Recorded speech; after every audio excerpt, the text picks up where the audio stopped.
guys.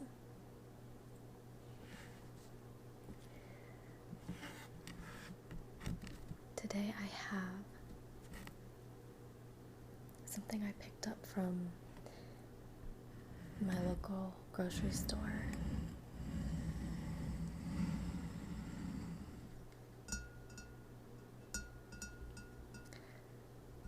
I found this really cool market that's just across town from where I live now, and they have a lot of interesting wines and beers and goodies, all kinds of goodies like chocolates, candies.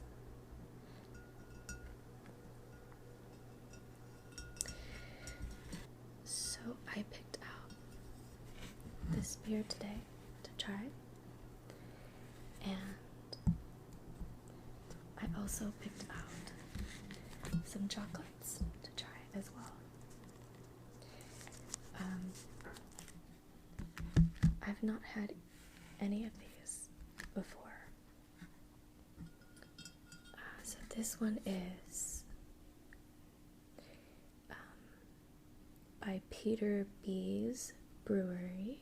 It says Peter B's Brewery. It's a blonde ale. And it's actually made in Monterey, California. So I figured I'd just pick up something local and give it a try, because I am in Monterey County now. So it says it's 5% alcohol, and it has a description here. Let's see. It says straw color, crisp with medium body, aromas of light malt, honey, and peaches. So it definitely sounds like it's on the sweeter side. And then the chocolates I'm going to be trying afterwards is this brand, Dagoba. And I've picked out two different ones. One was lavender blueberry, and this says it actually has, this is a dark chocolate, and it has lavender essence and wild blueberries in it. And then this one is chai flavored, which I thought might be worth a try. And it actually says it has ginger in it too, so we'll see. I don't even know if this brand of chocolate is good at all, let alone with the, unique flavors added in, so we will see.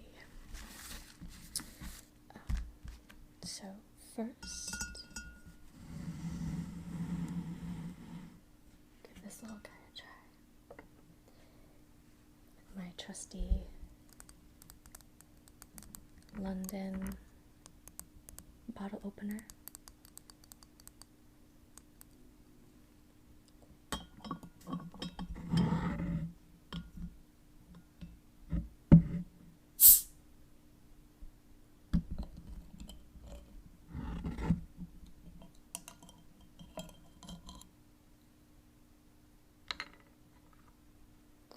And of course, I have my beer glass here.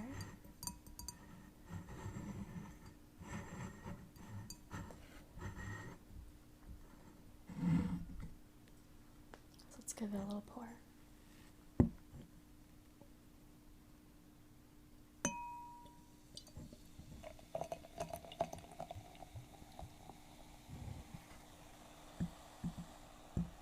I don't know if you can hear those suds.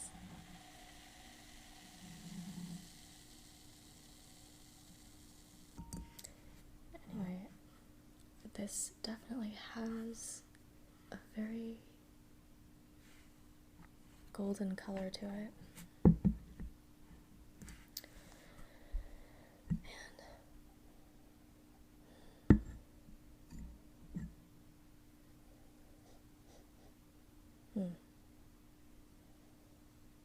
definitely got like a light scent.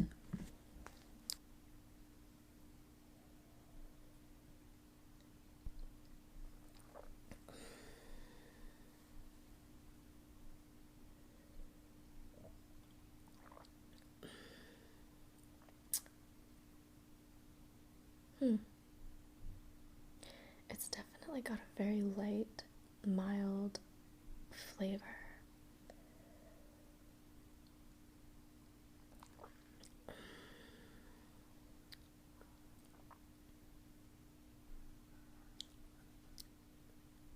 And definitely fruity too, just like it said. I don't know if this will pair well with the chocolate. It was kind of just, I just picked two random things that looked interesting, so there's really no method to the madness.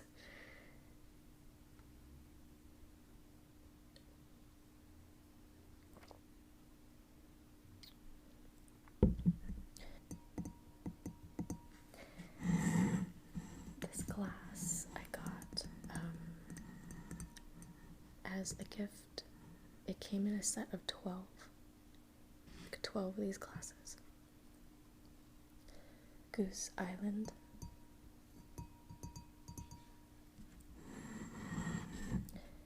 Chicago's craft beer.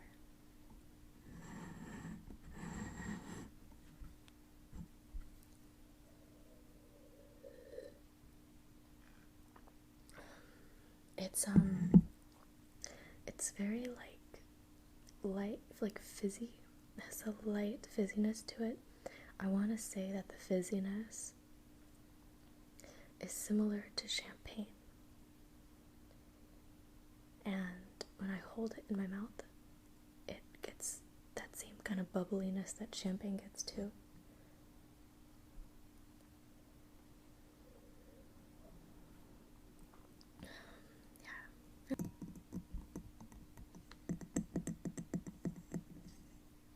So which one of these should we try first?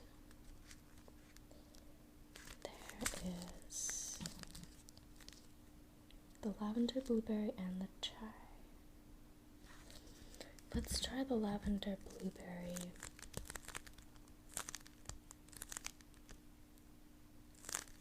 Now, you know what? I take that back.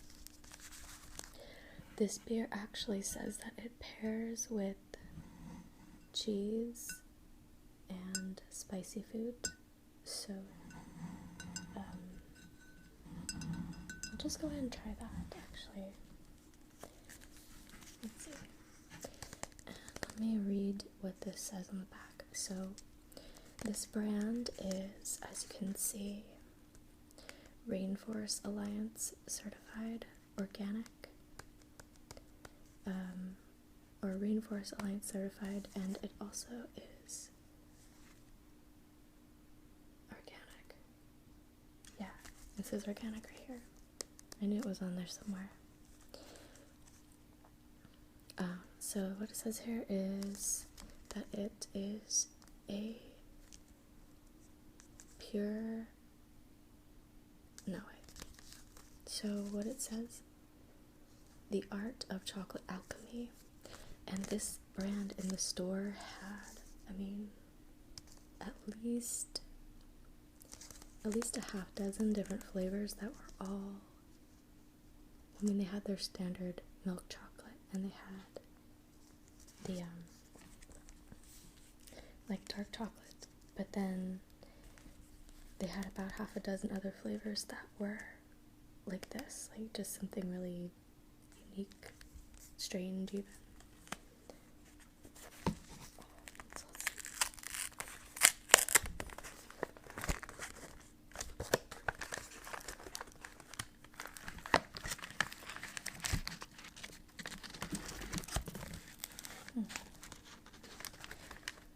For being a dark chocolate, I have to say, I don't think this one's dark chocolate actually.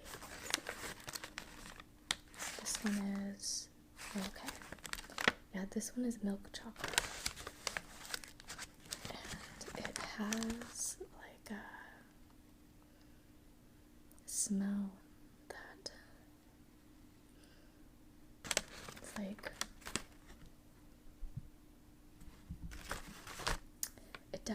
has that citrusy ginger smell coming through. And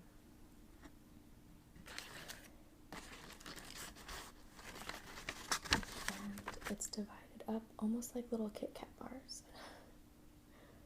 Let's see. I can break one of these off.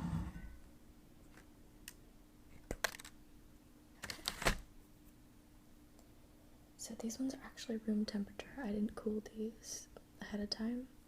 I usually keep my chocolate in the fridge because I like the chocolate to be firmer, but I realized that the flavor doesn't come through as well when I do that. So I kept these ones at room temperature. So let's see.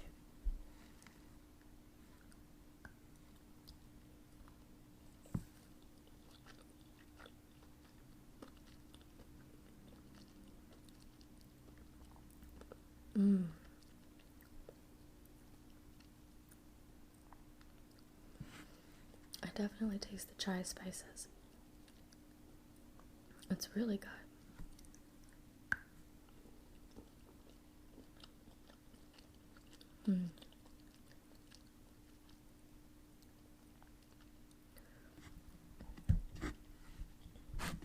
So the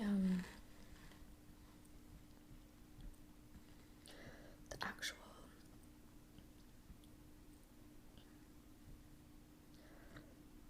you can actually feel the grit of the spices that have been mixed in with the chocolate. So there's that grit to it, and then there's also like the ginger, which it said in the description that it was crystallized ginger, so that definitely adds like a crunch to it. You know, it's like little granules basically, but then on top of that you also get like that grittiness of the chai spices.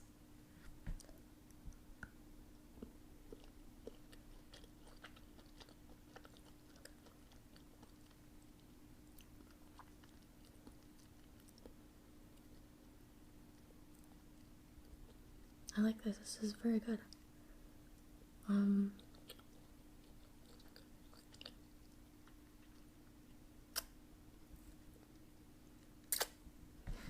So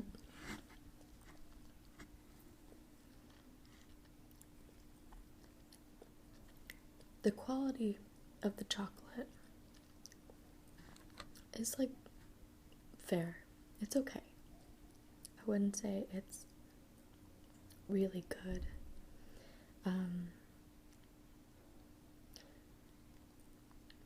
But it's decent quality chocolate. Let's see how it washes down with this.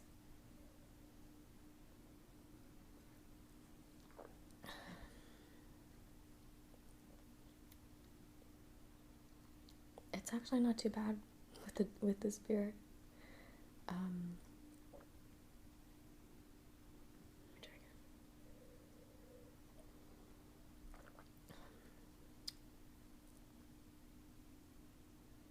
Because you have this fruity, light fruity kind of flavor, and then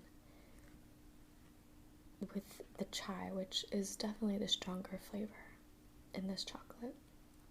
The ginger, you don't really taste it too much actually. But yeah, the chai and the fruit flavor actually works pretty well together.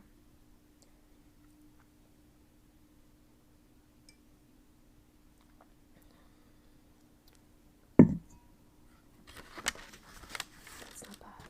I'm gonna try a little bit more, just to get the flavor with the beer one more time, because that first sip that I chased the chocolate with the beer was like, there was a lot of time between the chocolate and the beer, so I'm gonna try putting less time between them and see what that's like.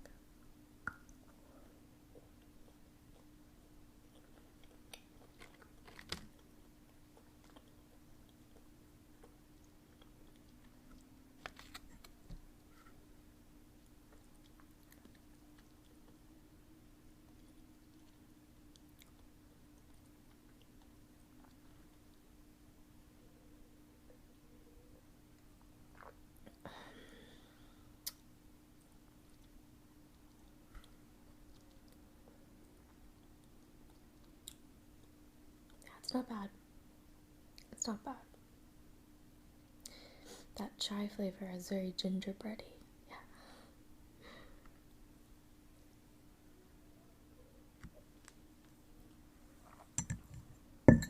Okay. I'll set this one aside.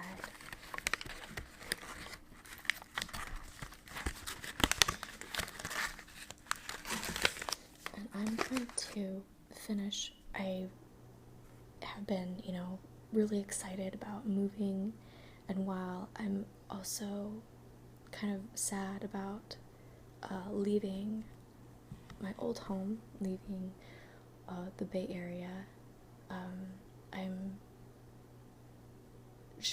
really trying to shift my focus over to making a new life for myself here. So looking forward and not looking backwards, right? Because, it's really easy to look backwards, right? And get caught up in, like, all the things that you miss, or all the things that maybe you never got a chance to do or something. And, I mean, not that you shouldn't,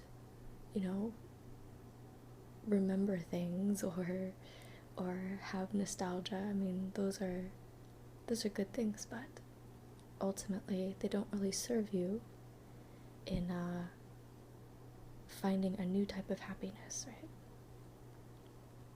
So in trying to look forward and explore new places and new things to do and whatnot, this past weekend I went to the Arboretum at UC Santa Cruz. It was really pleasant. It's just basically this giant garden that has different sections. That is like, each section is dedicated to a different area of the world, basically. It's really cool. So they have, their biggest area is the Australian garden, and then they also have South African garden, and they have a New Zealand section too. So I just went there with like a group of people to kind of check this place out, and some of the people said that they were bringing like sketchbooks to like draw stuff or whatever. And I had never tried that before. Like, I've drawn before, but I've never drawn plants, really. I haven't spent that much time. I've never really tried to draw plants. They don't typically interest me that much, but I figured, what the hell, I'll try it. So I took my sketchbook, and I came across this plant in the South African section of the garden.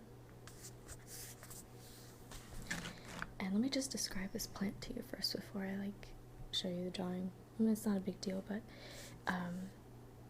this plant, I came across it, and the leaves had this really velvety, light silver highlight on them. So in all the places on the leaves that the sun was hitting the leaf, it was this really pretty, brilliant, soft silver, right, color. I mean, other than that, it was just kind of like a tree, like a sapling with like leaves or whatever, but I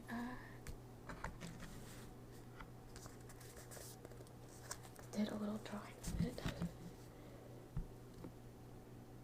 and this is actually the shape of the plant. Like, the sapling looked like this, and it was like maybe 2 feet off the ground. My little rendering, and I wrote,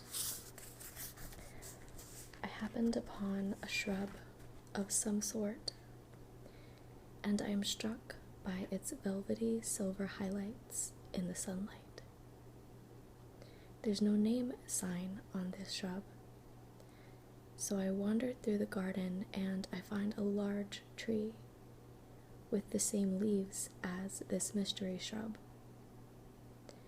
Its name is Leucadendron argentea.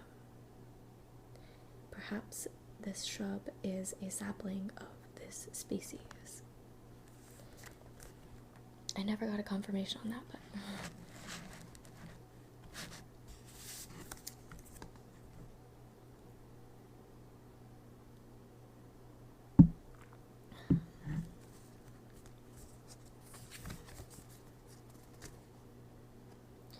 let's go ahead and give this other chocolate a try.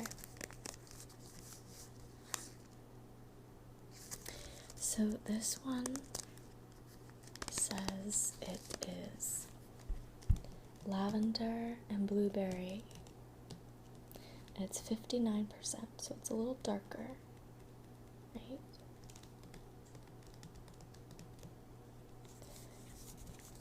On the back it says, pure chocolate goodness, exceptional taste.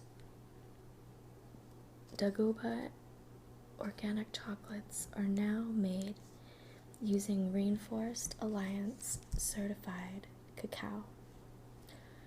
Learn more inside this label. And they have a slogan that says, you can deprive the body, but the soul needs chocolate. True that.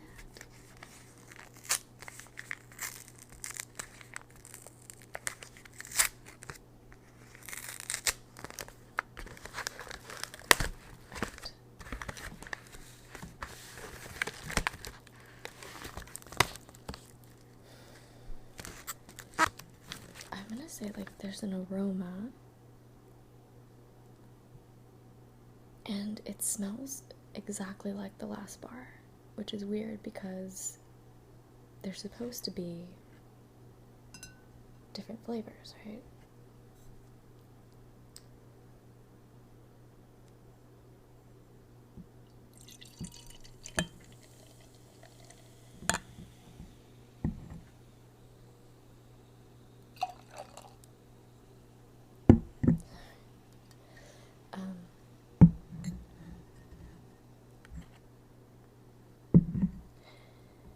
But the smell is exactly the same when I open the package.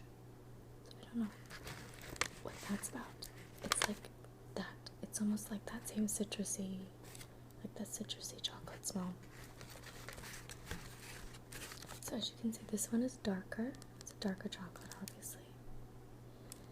Same little bars to break off. So let's give this guy a try.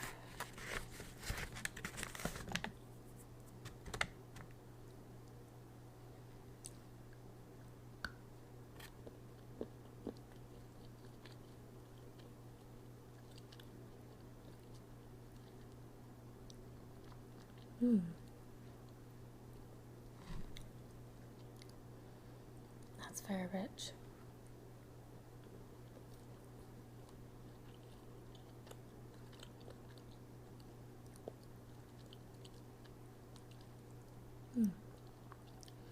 Got a bit of blueberry on the second bite. So there was like some tartness there. The first bite was like all chocolate, and it was very rich.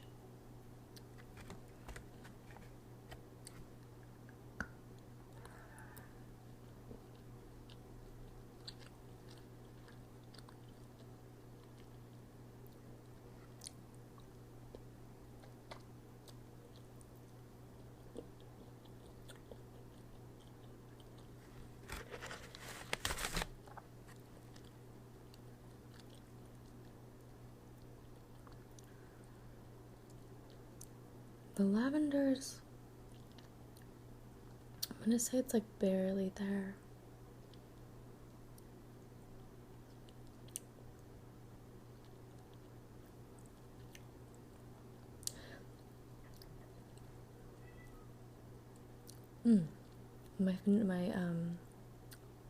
My mouth feels a little numb.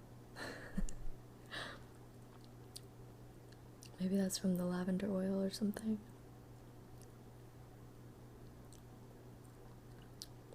Yeah, my tongue feels a little numb. That's weird. So I was gonna say that the lavender like flavor or fragrance is like, it's like an after flavor. It's like after you swallow it and you're kind of, have like that residue left in your mouth.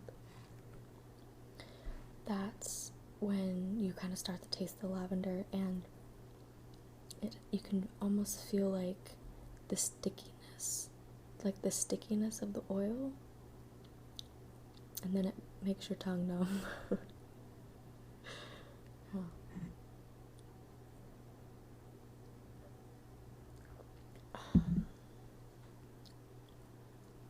Yeah, it still leaves like a that stickiness on my tongue is still there. It's almost like a dry, sappy kind of texture. And I mean, it actually does remind me of like what the lavender plant feels like.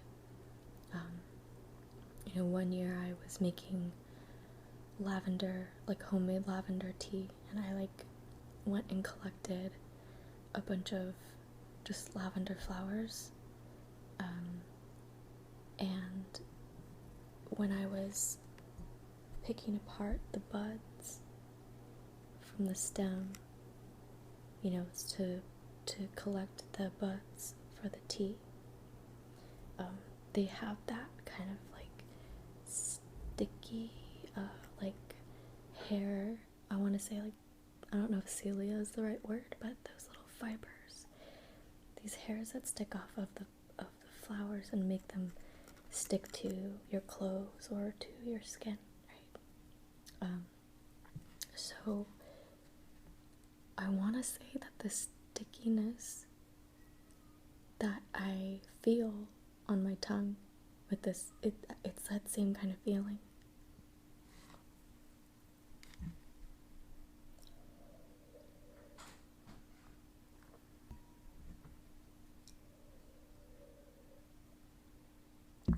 So, this beer tastes really bitter after eating this chocolate. So I'd say it paired well with the first one, but not too much with the second one. Let me try another piece. Maybe I'll get more blueberry this time.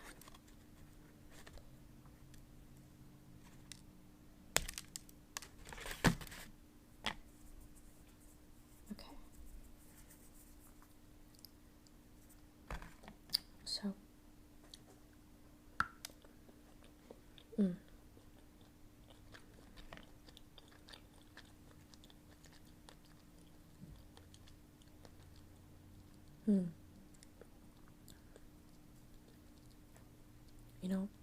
I definitely tasted the lavender more on that one too. And I got a nice big chunk of blueberry.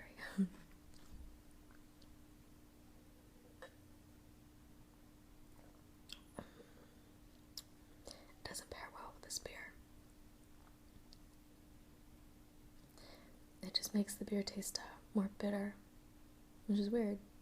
So it went good with the chai, but not with the lavender blueberry.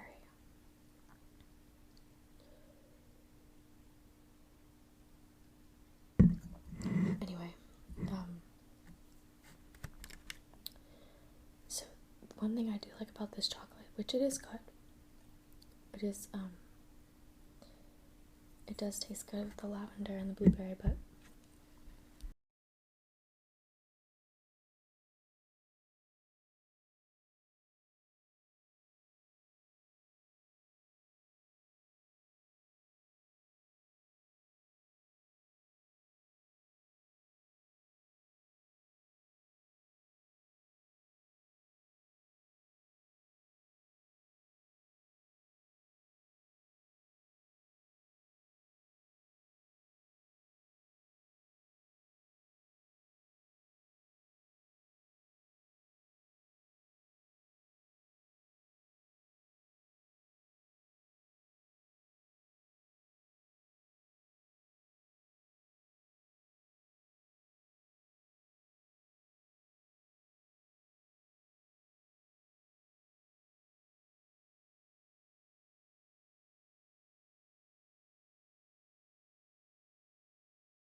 some pictures first. You won't be able to see them that well, but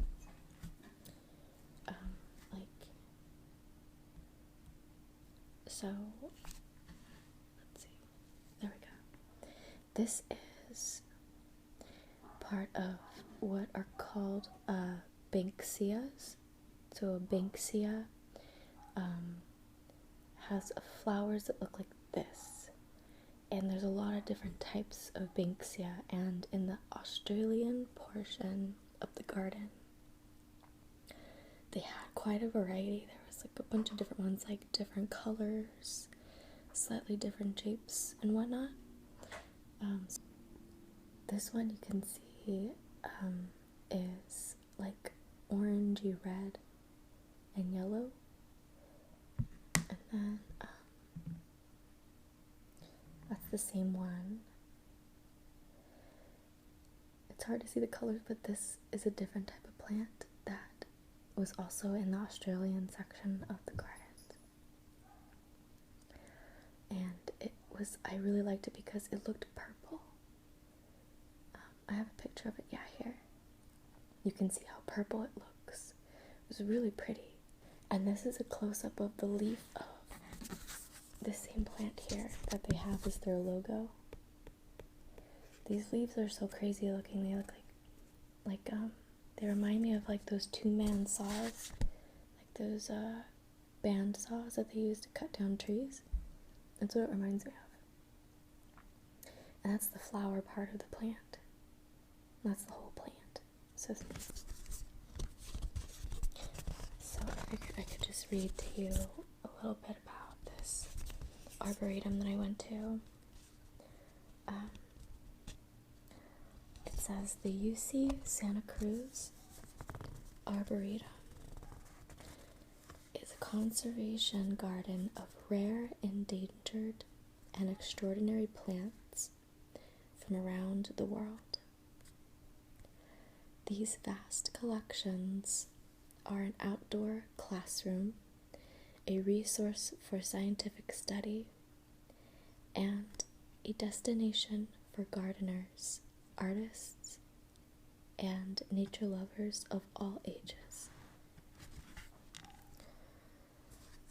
The Arboretum was founded in 1964 as a part of the early development of the University of California, Santa Cruz. It is 135 acres overlooking the Monterey Bay. This exceptional site provides a unique combination of microclimates, soil types, and topography, making the Arboretum a premier location for growing and sustaining a wide variety of plants, many of which are threatened in their native habitats. We invite you to stroll through the gardens, enjoy a picnic lunch, and wonder at the remarkable diversity of the world's flora.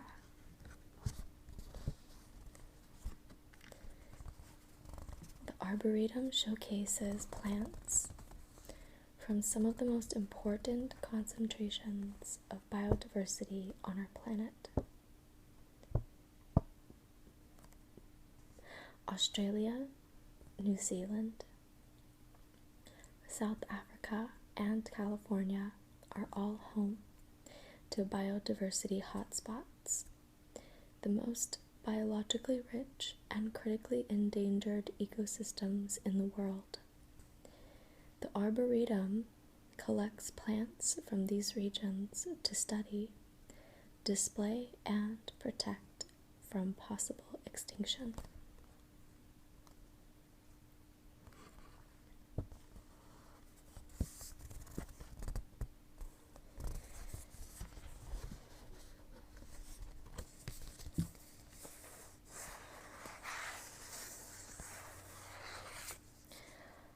I would recommend going to the Arboretum. It was a very pleasant experience. very relaxing. It's kind of just like a nice place to go and relax and enjoy looking at all the interesting plants and looking at even the wildlife. There was a lot of hummingbirds. There was a lot of hummingbirds. There was little rabbits and everything too, hopping around. All different types of like insects, going about doing their thing. So I just kind of spent a couple hours there walking around and drawing that plant and taking pictures. It was really nice. I definitely want to go back. And they only charge like $5 to get in, so it's like hardly anything, So yeah, I would say I went to the South African section.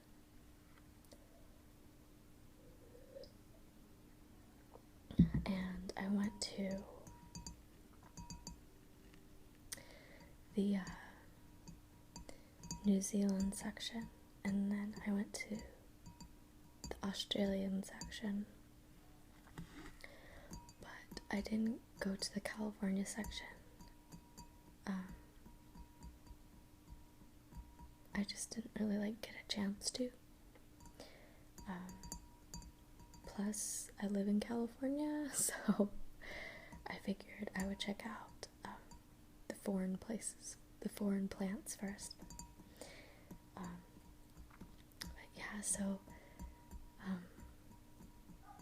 Like I said, in the South African section, the part that had that silvery plant, that tree, Leucadendron argenteum, that one really stood out to me. I thought it was just so pretty. The picture I showed doesn't really do it justice. You guys have to see it for yourself. Even my drawing doesn't do it justice either, for sure. But that silvery color on the leaves was just so pretty. And there, in the New Zealand section, it's kind of gated off. So for some reason they have it separated. I don't know why, but you have to go through this gate, and there's a big sign that says, please close the gate, please keep it closed.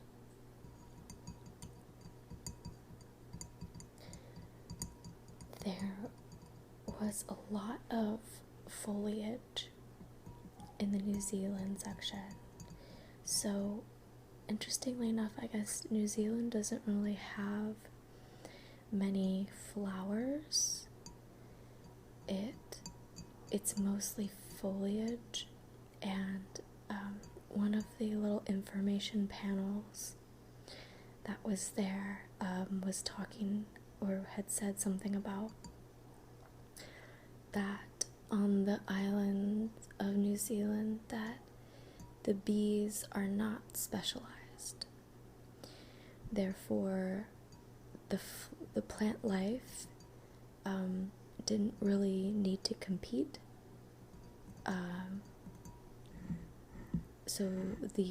At least not compete on that level to getting bees' attention, I guess.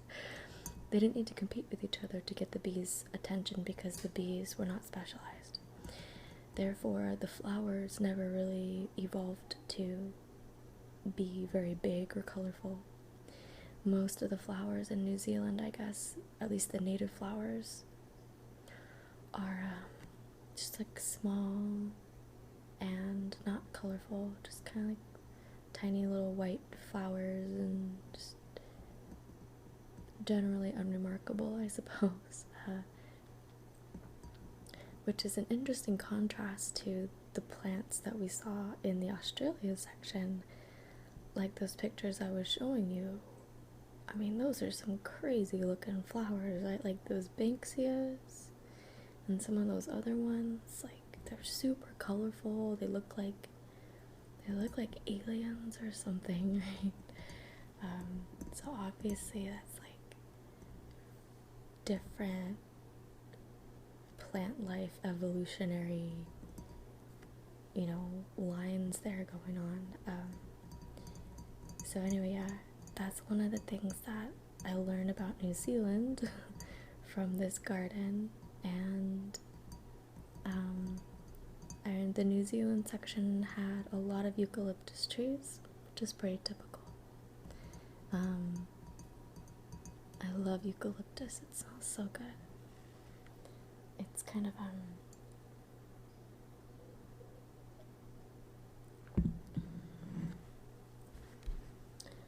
eucalyptus is kind of nostalgic for me for a couple different reasons. For one, it's nostalgic because when I was sick as a kid, my parents would use eucalyptus leaves in this like steamer thing that we had. You'd put water in it, and then you put like the eucalyptus leaves in it, and it would make steam, and you would get like some of that eucalyptus like vapor, and that would help like break up your cold a little bit. And part of why that was like such a positive experience for me was because, you know, I mean, it's like you're being taken care of, right? Like you're being nursed back to health. But it's also because I got to build a fort. Like, we would put a sheet over some chairs, and that would trap the steam so that you can make a little steam tent, right? But of course, as a kid, you're just like, yeah, I get to build a fort, you know, make a little steam fort. So when I smell eucalyptus, it reminds me of that. But it also reminds me of craft stores. If you're like craft supply stores, they always smell like eucalyptus. I guess because they have lots of dried eucalyptus as like, you know, for like decorative stuff, you know.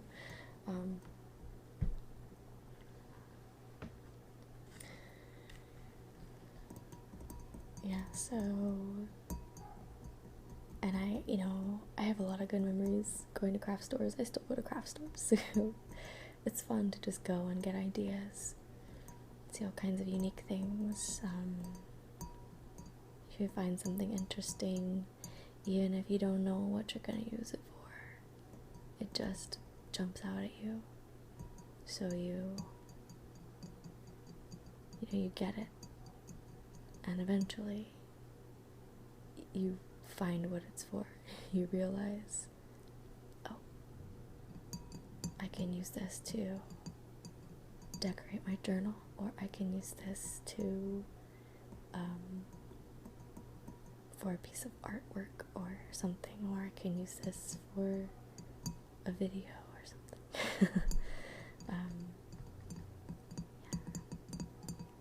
So anyway, I think that's gonna wrap up our video for tonight. Thanks for joining me. We'll see you next time.